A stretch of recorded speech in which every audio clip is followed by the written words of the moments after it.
So today's video, I wanted to talk about what I think is the secrets to selling AI coloring books on Amazon, as in actually giving yourself the best chance of selling AI coloring books on Amazon. And it's probably going to go against everything that you've been taught so far with this type of pursuit. And everything inside this video is what I'm actively doing for my own publishing business. So we'll talk about what most people are currently doing with this type of book and why it's probably not going to work. We're going to use demonstrations. We're going to go into ChatGPT. We're going to talk about using AI as a tool.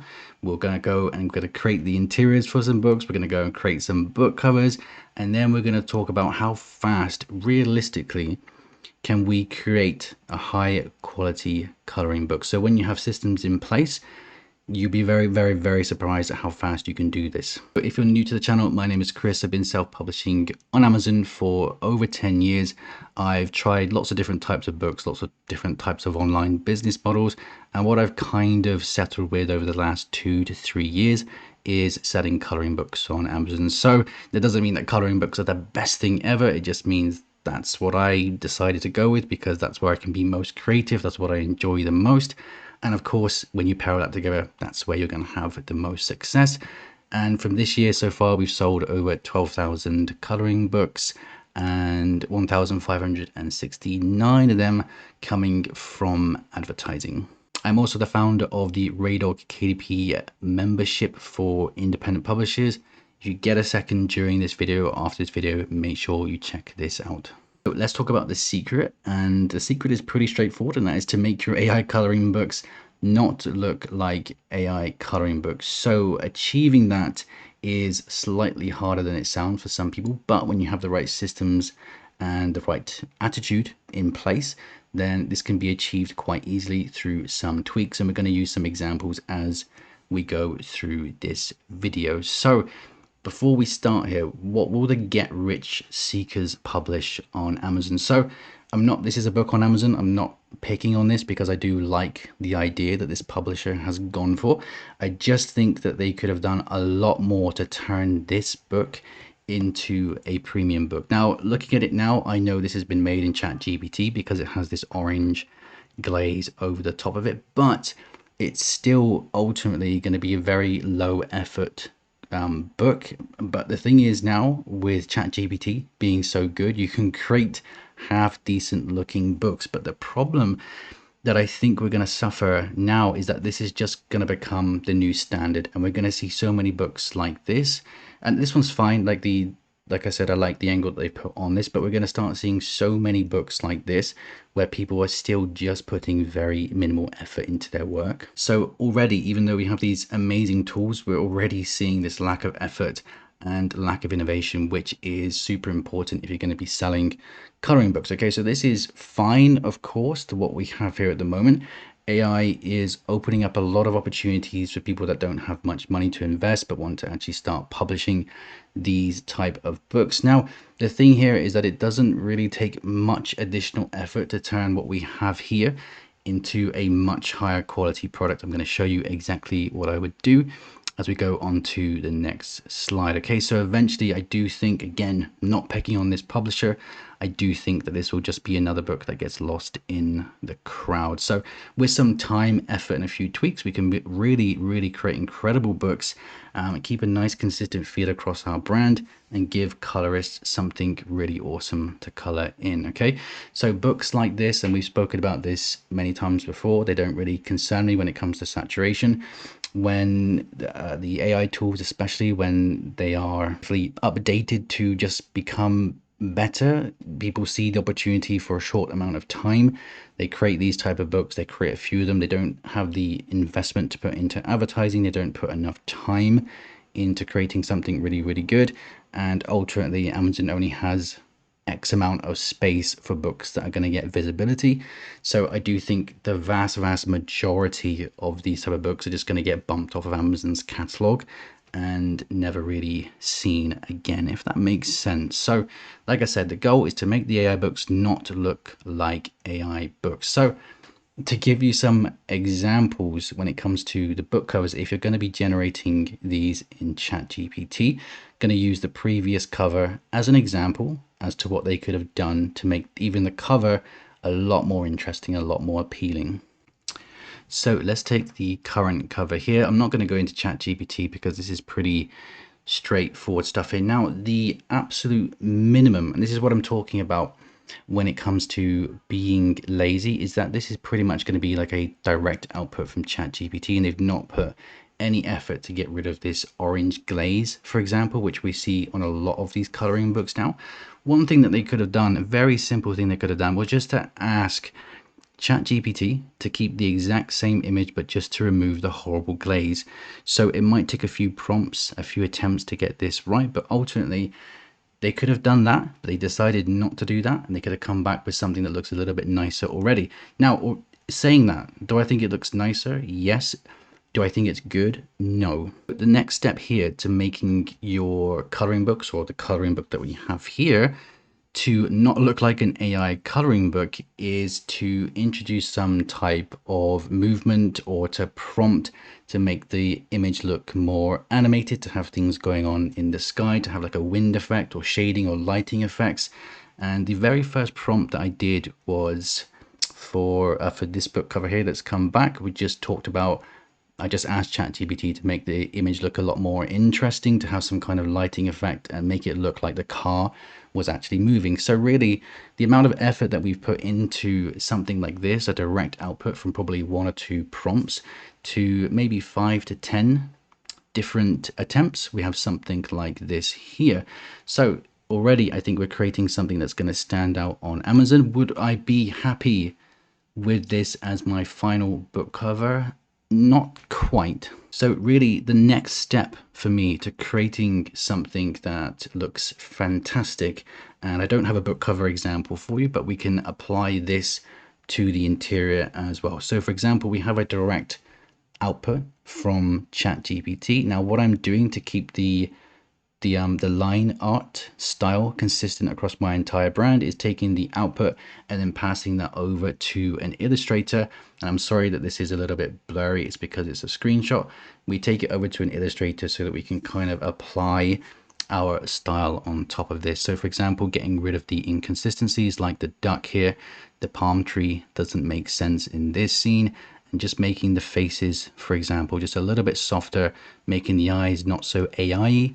And already we have a page that is worthy to be sold inside of a coloring book. And like I said, the same applies for the book covers. Another way that we can create unique pages in our style is by using a reference image. So I'm going to show you that in just a second, because I want to talk very briefly about one of the big problems that independent publishers have, and that is the production cost of their books. So I did a live call about this, I think it was last Friday at the time of recording this, where we talked about creating a premium coloring book in under 7 days.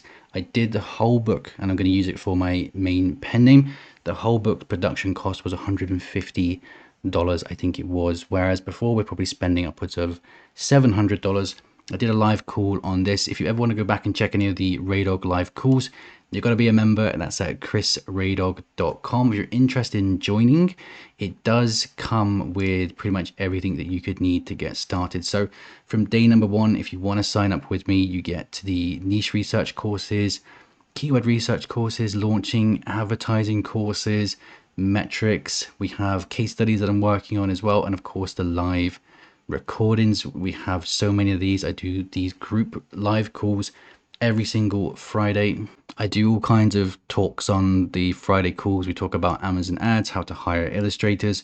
We do review sessions where we have a little bit more one-on-one time with publishers. We do pretty much mini case studies every time I release a new book. So yes, I showcase my actual pen name, the one that I make a full-time income with. I did a kind of, that was an hour long back in September for my best-selling book, which has sold over 80,000 copies. You can go and you can see this, see what I'm doing, see how I'm building away from Amazon. You can see everything that I'm doing. We're creating what I hope is a very safe and transparent place for independent publishers. No matter what type of books that you're publishing, this is going to be the place for you to be and feel safe and positive going forward. Of course, since I am actively publishing, I am up to date with what the most recent strategies, techniques, or whatever you want to call it, that are working for publishers in 2025. This is not information from many years ago. this is the most up-to-date place that you can be for publishing. And on top of that, we have, without a doubt, on top of everything, we have an amazing Discord community. So you can come in, you can have chats about your publishing goals, talk about your projects that you're working on. You can come in to the feedback room here, which is our most popular room, where people can get feedback from me and other independent publishers on their book covers, their Amazon ads, their A+ content, pretty much anything you could want feedback on, you can get inside of here from hundreds of other members, including myself as well. So check that out. It's chrisraydog.com if you're super serious about your publishing.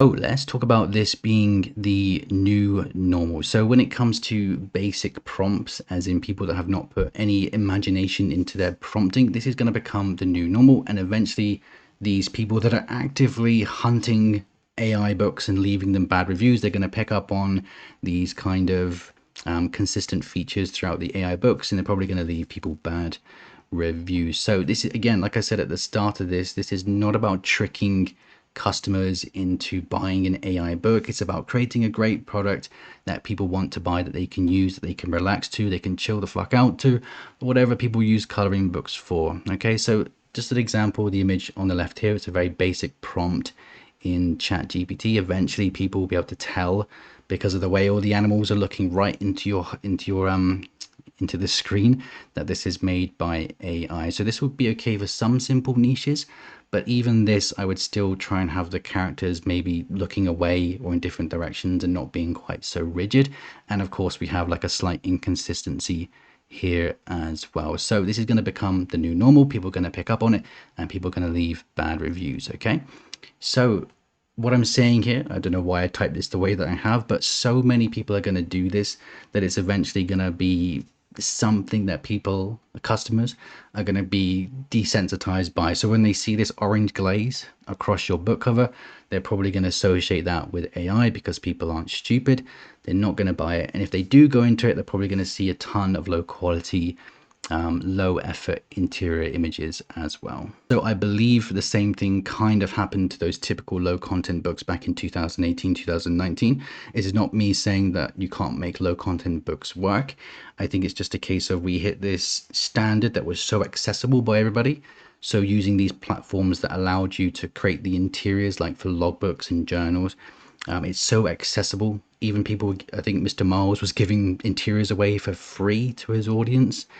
So we really got to a point where there's just so many of them and there was not enough opportunities to stand out and look different.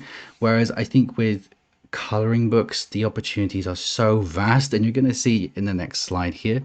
But don't let me rant too much. Like I said before, creativity is the key for coloring books on Amazon. AI should of course be used as that tool to bring your vision to life. So I do think, despite the downsides of AI, people just making poor quality books, no matter how good they look, we can still use AI to create some incredible projects that we would never have been able to have created before. And on top of all of this, when used correctly, creating these amazing books quicker at a lower cost, which is super important, of course, for a business like this. Now, of course, if people want to go the hand-drawn route where they hire an illustrator because that's what they believe in, that's what their moral stance is, then that's completely down to them. But from a business perspective, it just doesn't make sense. That's why I'm not interested at all in a moral debate when it comes to AI, because it's here and it's here to stay. So here's something interesting, and we're talking about using, and this is from one of my, this is from my main pen name actually, this image here is, but I've not created the book for it yet. But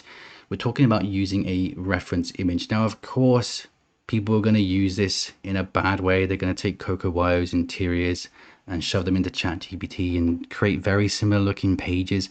What I'm talking about here is using one of your own reference images to create pages for your upcoming project. So we took this here, which is a fully hand-drawn image, which was inspired by AI previously.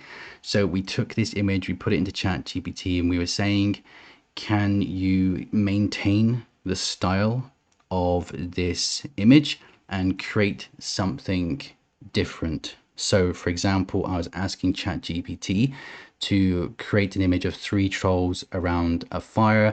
They're sat on like a cobblestone type of pavement or something, and it came back with this. So this on its own is not good enough. As I showed you in the previous slide, we took that over to an illustrator who touched it up to keep the feeling consistent across these two here.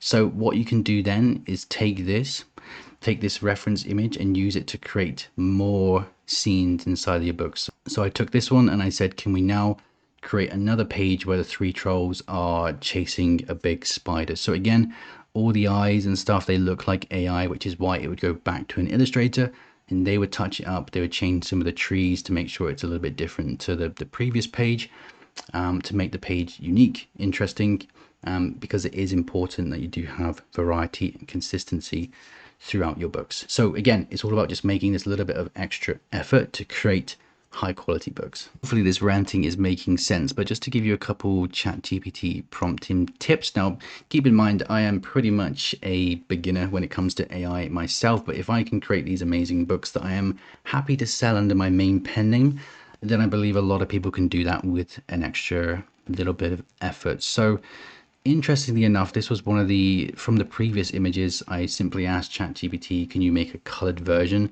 of this for the book cover? So the same would apply here. We would take this, send it over to an illustrator. And what I like to see is to make the pages feel a bit more animated. So some kind of lighting effect, some kind of light source, some kind of shadow or something, some kind of movement with something blowing across the cover, just to make it look a little bit more interesting to click on, because as we know, getting clicks on our book cover is the most important thing ever. So when it comes to creating both the book cover and the interior that you're going to be working with, the interior pages that you're going to be working with, what I found is that if you ask ChatGPT to generate an intricate prompt for the scene that you want to create, it will end up creating something much, much better than if you were to try and come up with a prompt yourself. So for example, what you could do if you had the prompt in mind for this page here of three trolls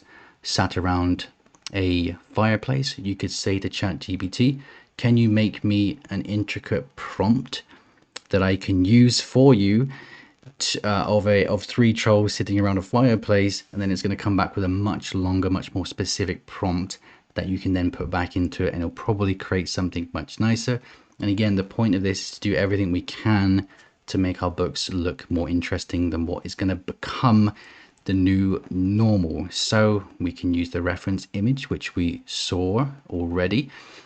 What you'll likely need to do is to create multiple versions of pretty much everything that you're doing, whether it's the interior, whether it's the book cover. You're probably going to have to go back and forth with ChatGPT a lot. And you can ask, if you want, you can try things. Sometimes this works, sometimes it doesn't, but you can ask for ChatGPT to apply professional design principles to your book cover. So for example, having things like the title at the top, and make sure that there is nice contrast between that title, appropriate font for the niche.